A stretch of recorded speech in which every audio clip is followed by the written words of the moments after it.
Hey Jacob, Brandon and Brian here. Just wanted to go do a little walkthrough just to show you some of the important features of the house, where some of the important things are for like utility cutoffs and things like that. So we're going to walk through.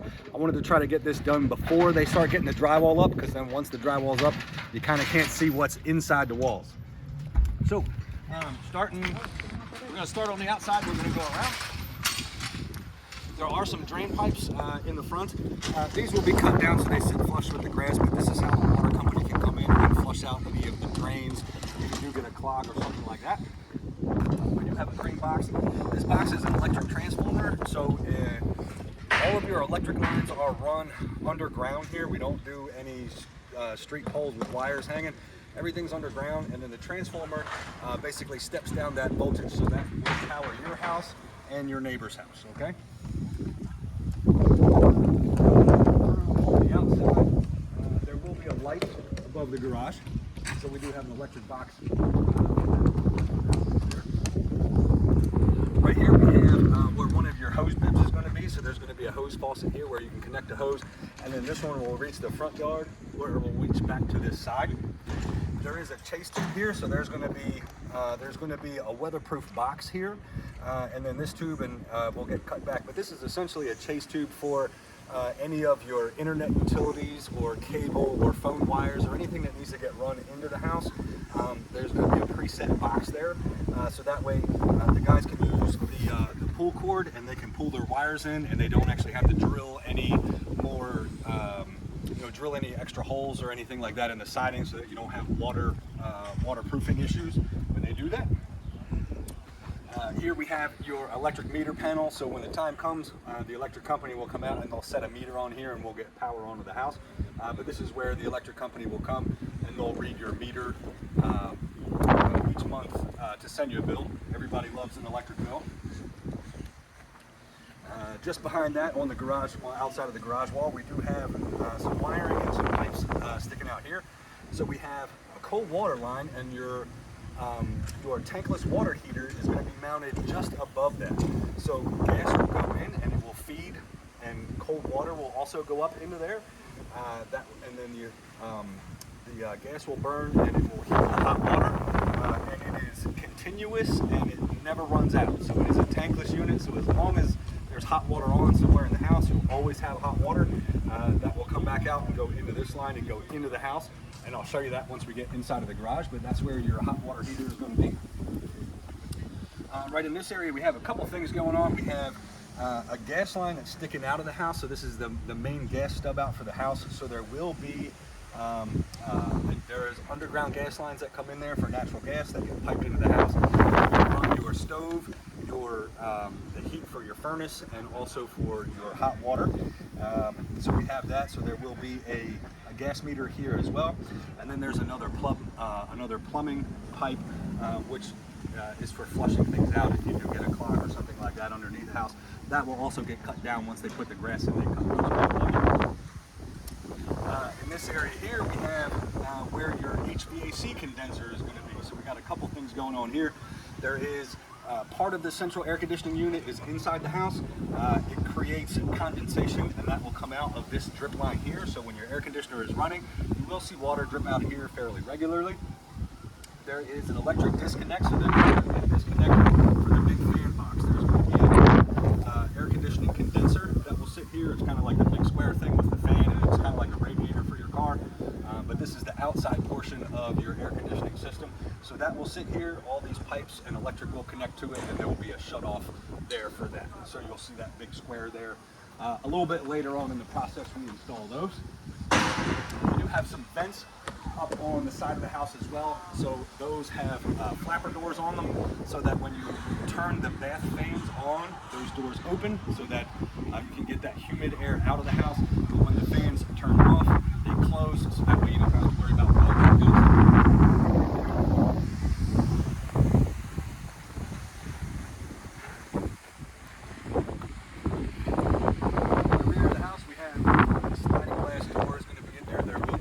Installed here as well, so we have outlet for that. Patios and driveways we pour at a later date. We don't like to pour those when we pour the foundation, just because these guys have some heavy materials, things like that coming inside and out of the house, so we don't want the porches or the driveways to get discolored or damaged or cracked or anything like that. So we will pour those, but just a little bit later. There's also going to be an outlet here as well, so that you have power on the back of the house. And right around the corner here, we have where your other hose bib is going to be. So this hose outlet will reach this side of the house, and then also the back. So you should have access where you can reach pretty much your whole yard with hose. We do have a couple of slinkies sticking out of the side. That is intentional. So some folks always wonder about those. But those are the ducts for some of the bath fans and the dryer vents and things like that. And they come out of the house and the guys just leave them extended so that when they do the siding and things like that on the outside, those guys will cut that back so it sits flush with the soffits in there, and the siding guys will clean those up and make sure that they have the right grades.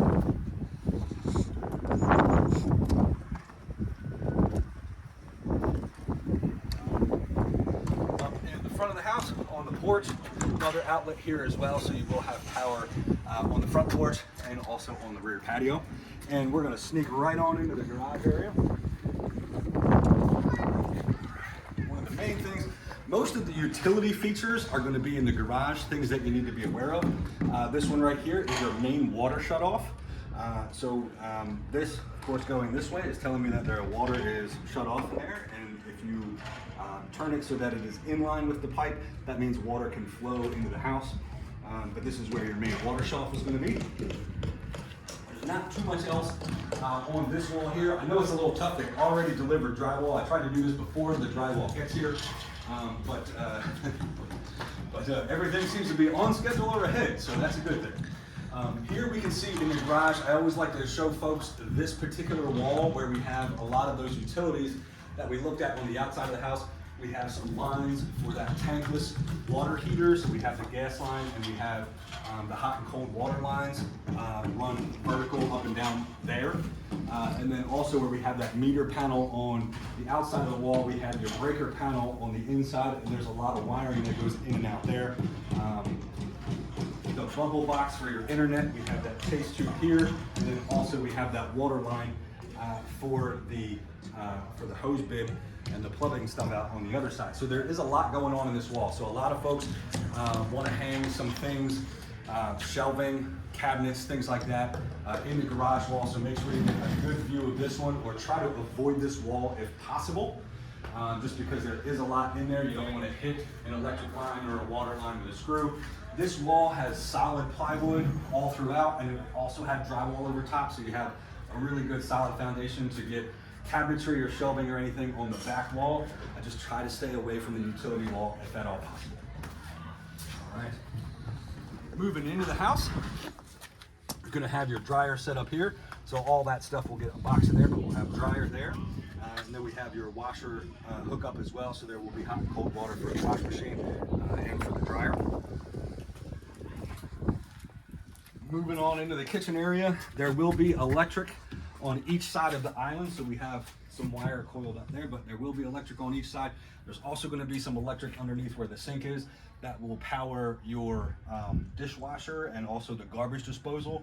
And then we'll have the sink here, of course, in this area here where we can see all the plumbing pipes and the drain pipes coming out as well. So on this wall, we can see that we have some extra blocking here. This is where the cabinets are going to hang, so that way that no matter where that they screw those cabinets, we're always getting into some solid wood top and bottom. We do have a gas line that runs in here, and you can see where the gas stub out is, so that we know this is where the stove area is going to be. Not that too many folks hang anything else in the kitchen, because you're already going to have cabinets there, but just be mindful, especially the master bath is going to be on this side as well. It's going to be where your vanity is and your mirror, but there is a gas line that runs in between there. And then you also have water for the refrigerator going to be on this side as well. Okay. Whew. Of course, we have smoke detectors in all the bedrooms and all the main areas as well. Nice big walk-in shower in the master, okay? And then there's gonna be double vanities in the master bath. So we have 2 different sets of plumbing, basically gonna be going up from where the sinks are. So just kind of be mindful of that, but usually that area is all mirror. And then I was talking about that weatherproof box on the outside where your internet or cable can get pulled through to the house, and that will actually pull through right into the master closet. So there's going to be a nice white media panel door cover here. There is power in this as well, so when they pull those cables through and they get your internet and your cable and things like that, the wiring that goes to the master bedroom and to the great room is also hardwired into here, so you can have your router, you can have your Wi-Fi set up, everything can be right in the box. You have power right in the box, and you'll get a good signal because we keep that box plastic rather than metal, so you'll actually get a good Wi-Fi signal throughout the house, but then everything is controlled right in that panel in the master closet. Okay. We can see we do have insulation in all the exterior walls already, so it's starting to kind of look like a house. You can kind of get some scale to it.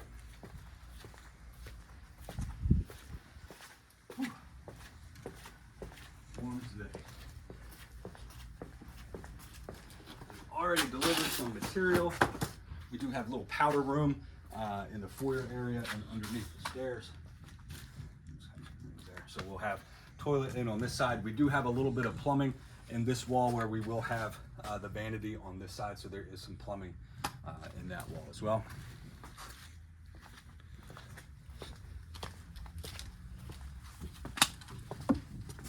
Nice big open entryway, big foyer, 2-story.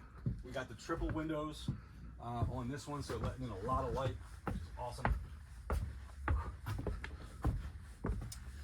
At the top in the loft area, there is the main return for the HVAC system. So this one can actually pull air from up here, and it will also pull air from the kitchen and the foyer area and the great room and stuff downstairs, since we have that big open plan downstairs. It's a little bit tight in here. They already did deliver the drywall, but we can it's a little bit tough at this stage to grasp how these rooms are going to be set up, just because we have so much stuff in the way. There is a thermostat upstairs. There's a thermostat downstairs as well. So we do have 2 stats that will register, and it is 1 unit, so it won't heat on the bottom and cool on the top or something like that, but it will average those for a call for heat or cooling. So it's going to try to maintain both of those in the same spot. We do have a big platform above this area where the HVAC unit is. You can kind of see some of the insulation there. Brian, if you want to come over to this side, we can probably see up there. So we do have the square access panel. So this is where you can gain access to go right up there, and there is a light switch there. So there is light up there as well. So if anyone does have to work on the air conditioning system, they can get right up through this area there. Okay. We do have some chases where there are some HVAC ducts that go from the second floor area and they run straight down through. So there are some squares in there, and people always say, like, I wonder what's behind there, or I wonder if it's just dead space, or if I can make the closet a little bigger. And the answer to that usually is no. Those squares are there for a reason, usually at the end of a closet, so we can get some plumbing pipes up and down, and also some of those HVAC ducts up and down as well. So a lot of good information in that one. Brian and I like to do the videos just so that you always have something to kind of refer back to. I always like to make sure that you guys know where all the shutoffs are going to be, where all the gas lines are going to be, electric, stuff like that. So if you have any questions, please feel free to reach out and we'll get you some more pictures, and I can get you drawings too if you need that as well. Thank you so much.